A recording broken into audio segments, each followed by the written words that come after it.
Hello, welcome to the NightFire Podcast. Today we have a special guest. Special guest. He has two first names, Mr. Nicholas Nick. How are you doing today? Hey, I'm doing good, man. Thank you so much. Thanks for having me. Do you have people comment on your two first names? Oh yeah. My whole life, the best question I ever got about it was I was getting a coffee at Starbucks, and this girl says, "What's it like having the same name twice?" And I said, "That's a great question." I said, "You learn a lot about reputation because no one ever forgets who the hell you are, right?" So it's like no one's like, "Who was that guy again?" Like they remember my name, they remember my face, and I got a pretty crazy personality, so I can be unforgettable in good ways and bad ways. There you go. Some positives. I have a very popular name, so I have to deal with Daniel. So Yeah, right, it's right. kind of its own thing. What part of the country are you from? I'm in Florida. I'm in St. Petersburg down here, right next to Tampa. Okay. Yeah. I just went to Tampa a couple months ago, and I'm going again hopefully in April. But Oh, I cool. Yeah, let me know. Yeah, I like Tampa. Tampa is an interesting city. Yeah. Um, I don't travel very much these days, but we're gonna switch that. We're gonna switch that. Yeah. So you prior to this, you said you used to run events. Was that like what'd you do before doing technology and all the stuff you currently do now? Like what was Wow. your happenstance and journey into what you currently do now? Yeah. So I was a restaurant manager for like ever, right? So Really? yeah, I was like a cook, right? 18, 17 years old. I'm a cook at a restaurant. I was a really good cook. I get promoted to manager. I was a really good manager. So I got promoted to like front of house, right? Where everyone's not greasy and dirty all day long. So then I was up front. And then from there, I got promoted to like upper management, and I became like an area director, and I traveled from restaurant to restaurant. I was like a really good at running restaurants. And that's actually kind of how I ended up here because I was looking around and I'm like, I don't want to be any of these people. Like my boss was an asshole, his boss was an asshole, and I was like, they weren't assholes to me. They were just grumpy people because they're working 80 hours a week, you know? And I call it running out of role models. I was working and I was like, I'll warn everyone right now, if you do not want to be your boss, quit. Okay, that's how that works. Like you should be inspired by them. You should want to make as much money as if you don't want to make as much money as your boss. If he's still not making enough, then you're doing the wrong thing. And that was kind of one of my big lessons to get the hell out. I it's so crazy how it happens because it happened similar to me too, where I was talking to one of my peers and he's like, "Oh, I work days Monday to Friday, and I make over $100,000 a year. Like, how long did it take you to get there? Oh, I've been here 12 years." And I'm like, Yeah, right. That's a long time. 12 like years, like Yeah. years, Yeah. and I'm just like, you it happens for everybody in different state, like whenever you hit that different stage of adulthood, that you kind of realize, like, is this really worth my effort? Am I putting my time in the right thing, that this is where I want to be? And you're finding your role models. I think it's such a great happenstance, and it happens for different people at different stages of their life. And the sooner you have that, and if you haven't had it yet, maybe you will soon. But Yeah. it happens for everybody in their own timing. Well, rock bottom is so relative, right? And it's like, for me, it was 70 hours a week. I was maxed out at 65K a year, so I'm making 65,000 a year, working 70 hours a week, giving up everything, my family, my life, I was married at the time, I get no time with her. I'm getting weird times off. I'm getting home at 2 a.m. I'm getting up at 10 a.m. It's like, it was crazy. And then what finally did it for me was they transferred me to a new restaurant, and I Uh, was scheduled 90 hours a week for 6 weeks. And salary. yeah, like disrespectful. Like what the hell? And and I'm salary, so it's not like I'm like, oh baby, oh gonna make a lot of money. I make the same money. I lose. I was 6 days a week, 15 hours a day. That's 90 hours a week. And I'd been with this company for 4.5 years, and I was one of their best. And I walk in, I'm like, I'm not doing this. I'm the only one scheduled 90. Everyone else was scheduled 75. Still a lot of hours. That's still a shitload of hours. And I was You like, know why? It's because you're good at what you did. right. That's You're right. good at what you do. The good employees, they know they don't have them for long, so they That's try to right. juice them as much as they can. And that's what I learned. So when you're great at your job, they surround you with shit. Is Yep. what it is. Like, that guy that sucks. Well, give him the Nick. Nick will carry his ass over the finish line. He'll fix it. Yeah, that's right. That's right. Yeah, Nick will either make him better or he'll run circles around him. Either way, send him to Nick. And it's like, and before you know it, I'm surrounded by all these rejects, for lack of a better term, because I'm such a badass. So, can we just fire these people and get more Nicks, please? And that's basically when I had that exact epiphany. That yes, I'm glad I learned all these skills. I'll tell you what, 13 years of running restaurants. At first, I hated myself when I quit because it took me so long to quit. Yeah. Right? And then after I created this business, we've been open for 8 years now. Like every problem in this business, I already solved in restaurants. So after I realized, I was like, oh shit, like that was my training ground, right? That's what made me as good as I am today.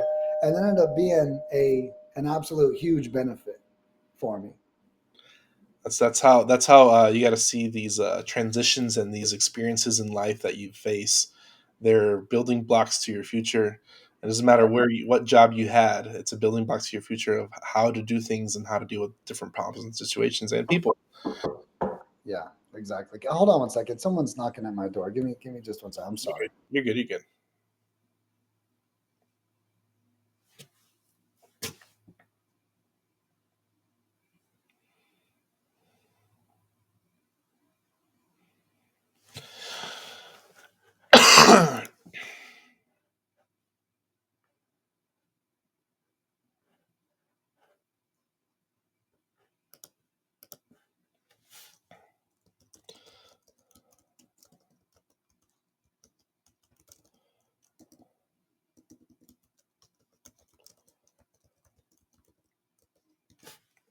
Sorry, I'm right next to the door, so I was afraid he would keep hearing me talk and keep knocking.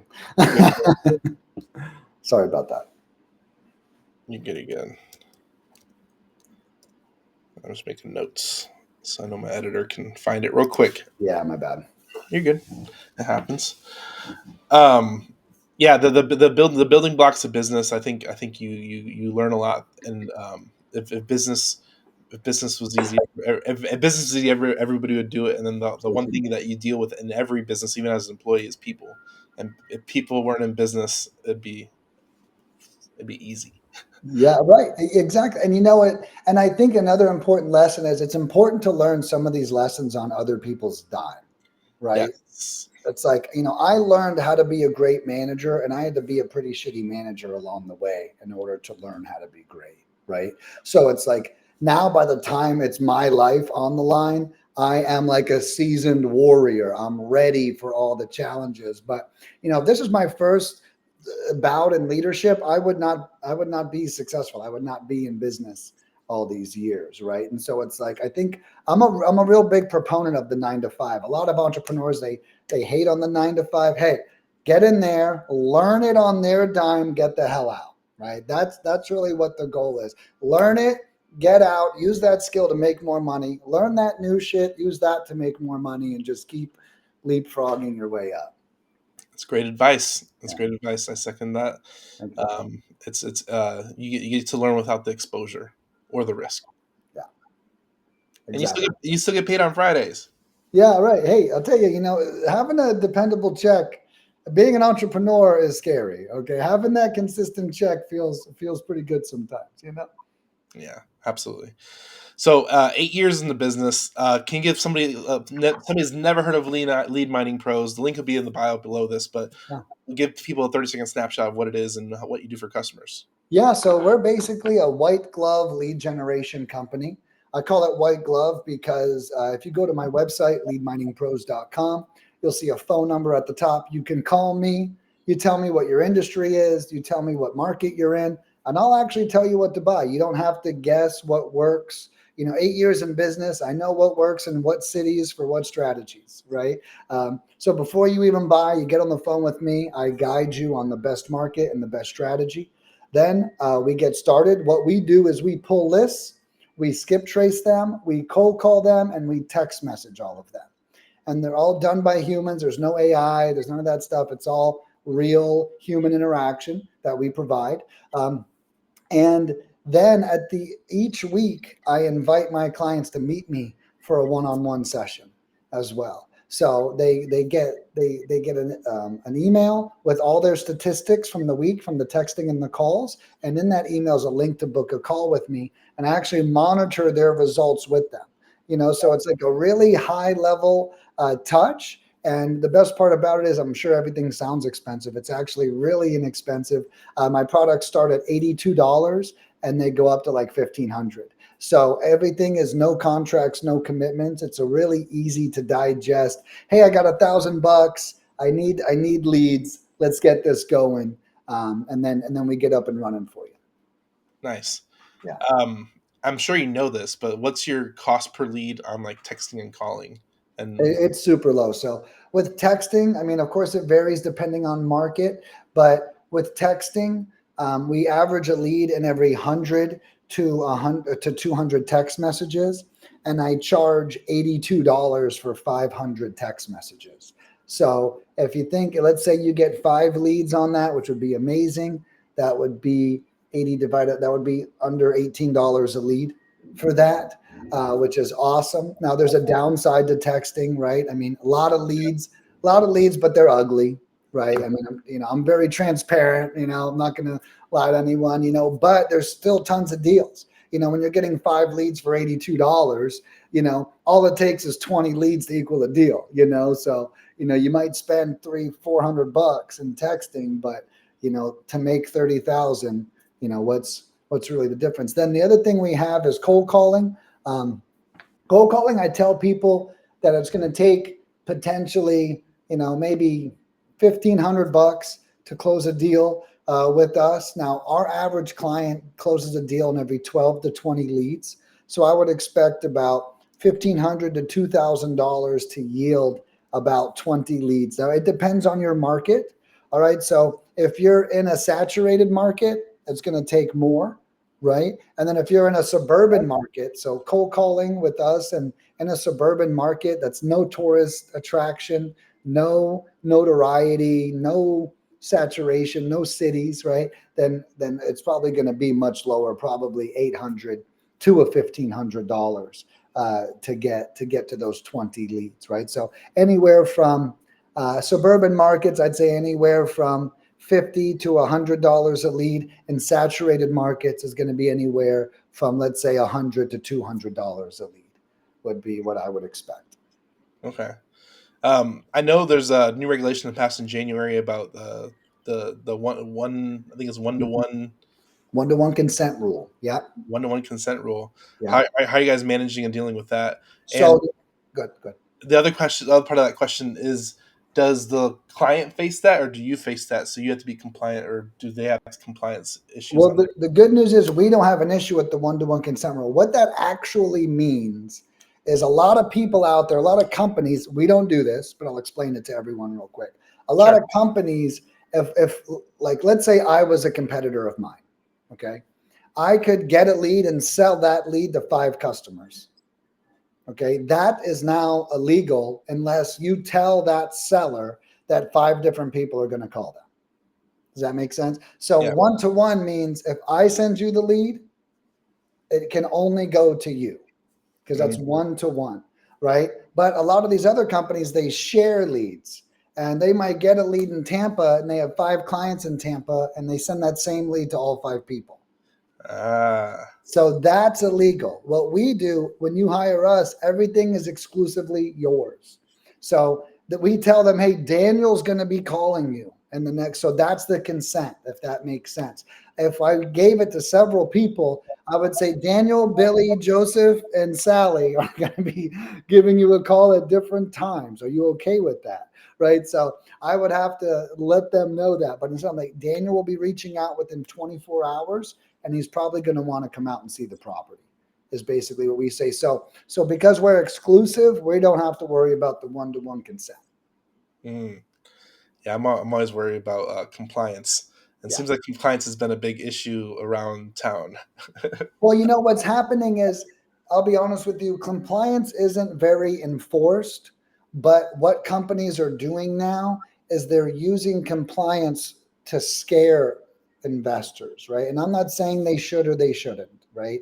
I think knowledge is important, but what's happening is it's like the presidential elections, right? The two presidents start bashing each other rather than saying what they're going to be doing for the country, right?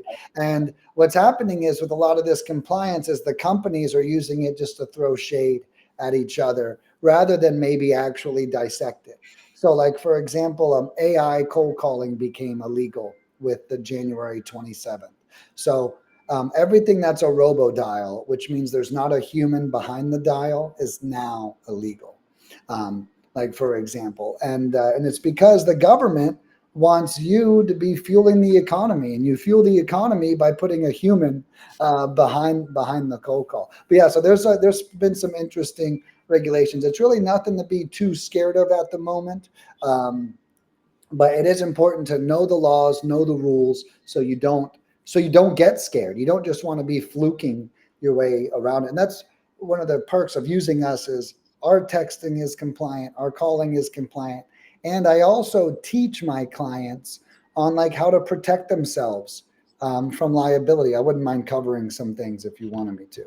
Absolutely. How do you cover stuff? I know with because I mess with PPCs, so you have to have the checkbox of that they're consenting. That's But right. let's talk about compliance and Yeah, ways to stay protected. staying. Yeah, so a lot of it's really simple. Like we don't want to go out of our way to hurt ourselves. Okay, and anybody can file a lawsuit on you for anything, right? Yeah.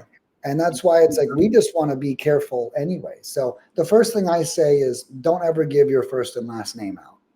Mm, Okay, right? If they can type some information into Google and find you, you don't want that yet. You don't know this person. That'd be like going on a first date and giving them your address, which I'm sure sometimes sounds like a good idea, but as soon as that person goes crazy, you're gonna immediately regret that they know where you live. Okay. And that's in real life, and then that's in business life. Okay. So don't go out of your way. Don't go giving your full name on your first time you speak to them. Okay. The next part is don't go giving out your business name. Okay. Hey, what's the name of your business? Hey, we're just a little mom and pop shop in the area. Yeah. Well, whose name is it? Well, it's in. We don't even have a name yet. It's like whatever you have to do, or give them a name that sounds like your name. Okay. We don't want to go out of our way. We don't know this person yet. Okay. As soon as someone knows your business name, they could type that into Google and find out your EIN address. Right. Just that easy. Um, Another example is don't ever call them from a phone number that is linked to your business. Okay. And by that, I mean, if they take that phone number and they go to Google, it should not pop up your business phone number. If I type my phone number in Google right now, it's going to pop up leadminingpros.com with an address, right? And mm. guess what? There it is again. So I'm just exposing myself to liability. And again, it's not that anything even happens from this, but some guy threatens it and they recite your address to you. That's stressful. That's stressful. And some of these people, they're really not even going to do anything. They're just pissed off and they want to piss you off, right? So when you give them some of this ammo, it just kind of backfires. So those are a couple tips I give people. Don't go out of your way. Don't give them your full name. Don't call them from a phone number that can be Googled and traced back to you. And don't tell them your full business name unless you really know that they're in this to win this. So I'm gonna add to this just because I talked to a client recently and he owns over 100 rentals and he self manages. Oh wow, One of the tenants reached out and got his home address.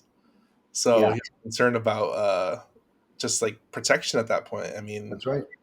I'm sure you can Google landlord tenant murder, and you're going to find something recent in some state and possibly Florida.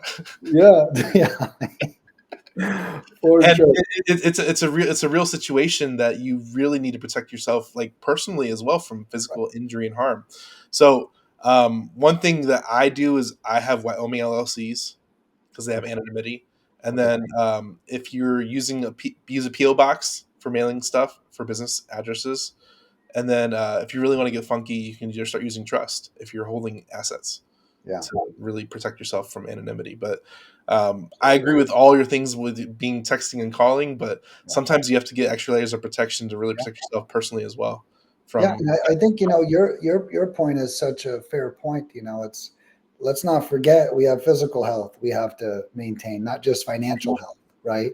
And again, I'm really trusting. I'm a very trusting person, and I'll tell you, the most trusting people have a lot of reasons why they shouldn't be trusting anymore, right? Yep. And it's because you do meet someone, you do give them your home address, they freak out or they show up or something. We've all have a crazy ex-girlfriend story that we wish that they didn't know where we lived, right? That's a fact, Jack. And so it's like, why even expose yourself? We need to respect that. We don't want to learn the lessons that teach us to respect it, because that lesson's going to be too painful, no matter what, whether it's physical, financial, or even just stressful. Yeah. These are lessons you should avoid and take heed to them, because you don't want to realize and face that lesson and you're like, damn, Yeah. Nicholas, Nope. the guy with two names, told me about this. Yeah, you don't want to learn this lesson the hard way, right? You'd rather learn it right here on this podcast. That's right. Um, I like the hands off approach with lead generation. It takes a lot of the guesswork out of knowing how to run leads. I think the main thing is that a lot of people struggle with is like, how do I generate traffic? How do I generate leads? I'm not cold calling. I'm not texting. And a service like yours is what really harnesses that, because you do this for a living. Like you Right. said, you know the best markets. You know what to text, how to text, what words to text, and Yeah. it's that's how it works. You got to Well, put your and it's I'm glad you said that, because I remember I had this client call me up once. He goes, "Nick, man, I've been cold calling. I'm not getting any kind of results." And I was like, "Well, go ahead, walk me through it. What the hell are you doing?" And he's like, "Well, I use this software." I said, "Well, that software sucks, so that's a thing. And I've been getting my list from over here." Well, I wouldn't. He's like, "Gets his list from Fiverr." I was like, "Well, I wouldn't be getting my list from Fiverr if I was you." And then he's like, "Well, here's the script I'm using." And I was like, "Well, that script sucks." Right. And it's like, and actually, that conversation really opened my eyes up to exactly what you're saying. This is all I do, right? Every day of my existence is about getting better at cold calling. What a lot of these people do with these in house operations is they find a $3 an hour Filipino, they find a free script off the internet. They find the cheapest list they could find on Fiverr. Guys, do not get anything off of Fiverr for your real estate business. Please do not do that. That is crazy. Okay, it's like there's already list pulling softwares out there that have 1,000 positive reviews. Why would we go to Fiverr for someone to save us 3 cents? It's like it doesn't make sense, pun intended. But there's so many things that can be broken down that we can do wrong on the journey. Something simple like phone numbers being detected as spam, right? We buy 5 phone numbers for every client, and then we put it on the dialer and we cycle them out once they hit 100 dials a day, because that's the threshold. We do all that work at no cost. You don't pay for the numbers. You don't even know that we do that, because you don't need to know, yeah. because it's like you just close the deal, work the lead and close the deal. That's all I want from my clients. When I send you the lead to answer, make sure you call them within 24 hours, or else you're not fulfilling my side of the obligation that I'm telling them John Smith is going to call you in 24 hours. It's your job to answer the phone and Yeah, call that's right. back. And I even recommend, if you're in a saturated market, you really should be calling within 30 minutes, if not within that first hour. And one other thing I offer that we haven't chatted about is I have 7 free courses online where I literally tell my clients exactly what to say to every lead. After 8 years in business, you don't have to figure it out. Like I coach a lot of my clients one-on-one. I think I talked about the one-on-one calls I offer. I've been meeting with my clients for 5 years one-on-one. I already know what you're going to do wrong and what to do right. So I created the courses that are free and they're on the website at the top, but I created those so you could take perfect action from the get-go, not make a mistake, then call me and then have me fix your mistake, which I still offer, but the goal is that we do it right the first time. Yeah. Yeah. That's it. Cut the learning curve, faster to success. You know That's what right. to say and how to say it, and you get to reap the benefits. Yeah, that's exactly right. Yeah, like why learn the hard way? I think my courses, they're cool. I give scripts out and everything, so it's actually downloadable. It's not just me telling you. You can download it and then read it when you get on the phone with your seller too. There you go. So 8 years in the business. Are you actively running the business yourself, or are you just on the lead generation side? Yeah, yeah. I mean, I own it, and I'm the founder. I have like 30 employees, so yeah, yeah. So I have like 30 employees. I have two different levels of leadership, and then I basically oversee everybody as well. Are you actively in real estate as well, or are you just on the lead generation side? No, yeah, I just own the business. I also don't want my clients to have to worry about me. Yeah. It's like and this is all to your point. This is all I do. I had a client call me up once and he goes, "You know what I love about you, Nick? You're never busy doing something else." Right? It's like every time I call you, it's like leads, leads, leads. How can I help? Let's get better. It's not like, hey, I'm walking this property. I got to call you back. Hey, I'm at my other business I bought. I'll talk to you later. He's like, you only do this. I thought that was like such a beautiful compliment, right?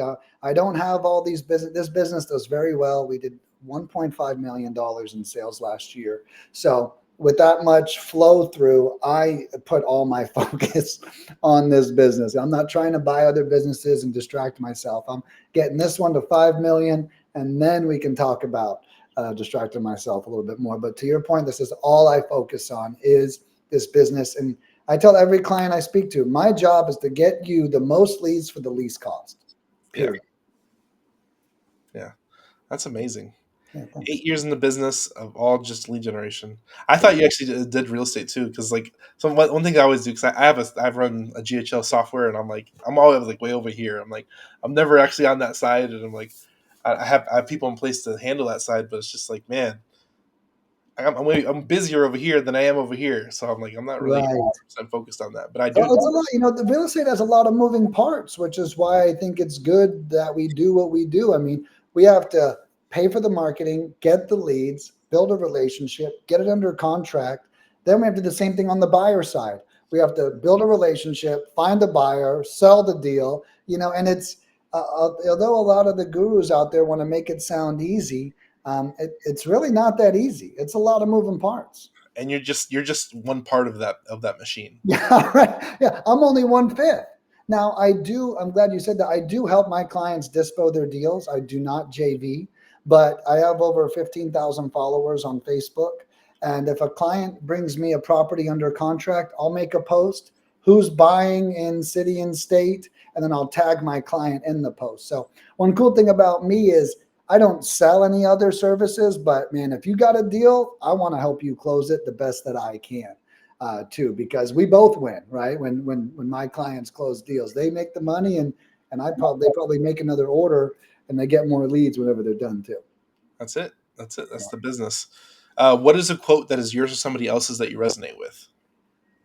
My favorite quote is by Benjamin Franklin, and it is, "You cannot solve a problem by using the same level of thinking when that problem was created."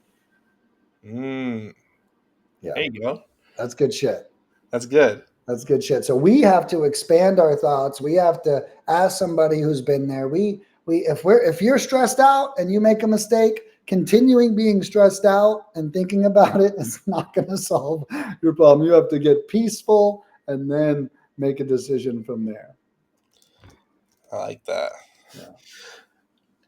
Excuse me. Do you are you a book reader at all? I do audiobooks. You do audiobooks. Okay. What's a book recommendation that you have for the audience? So the same book that told me that quote, it's my favorite book of all time. It's The 7 Habits of Highly Effective People. That was recommended to me when I was in my 20s, and my boss sat me down. I'd never listened to a business book before that. And he goes, Nick, you should listen to 7 Habits of Highly Effective People. And he goes, I would focus on habit 7 if I were you. And he said, that is sharpening the saw. And it was something about the way he worded it felt like he was complimenting me, right? Even though he was actually telling me that I probably need a lot of work and I need to listen to this book, right? But he poised it as a compliment, and feeling like sharpen the saw sounds like I'm already doing it right. So let me just do more of it, right? And then the book totally blew my mind. I've listened to it 5 times since then. And every time I feel lost in life or like I've plateaued, I just play that book and I'm back on track. There you go. Remember to go check it out. I am not a reader, so I have struggled with reading. It's Dude, terrible. It's Dude, terrible. if I'm not commuting, I can't read. Right? It's like I have to be in the car. And the funny thing is, being an entrepreneur now, I'm in the car less than ever Yeah, because I don't have to fucking go anywhere ever. So it's like really hard for me. So I'm in the same boat as you. I can only do it in the car. I can't do it when I'm traveling. I can't do it when I'm by myself. I have to be driving in order to digest a book. yeah. It's a real problem. It's a Yeah. real problem for a lot of people. But for everybody out there, I hope you can find time to read that and definitely check it out. Yeah. Um, Thank you for coming on. We're gonna where can people find you online? I know we're putting a link in the bio as well, but Yeah, leadminingpros.com is the best way to find me. I have the free courses at the top. I'm also on YouTube, and I'm a real hoot on Facebook. I'll give you a link to add my Facebook. It's my personal Facebook. So you're going to see a lot of personal stuff, a lot of business stuff. People love following me. I share all of it, the good, the bad, and definitely the ugly. So I'm not like your normal, successful person. I talk about all of it. So a lot of people enjoy that. well, there you go. We'll see you next time. Thanks for tuning in. Thanks for coming on, Nick. We'll see you Yeah, next time. Bye. yeah, thank you.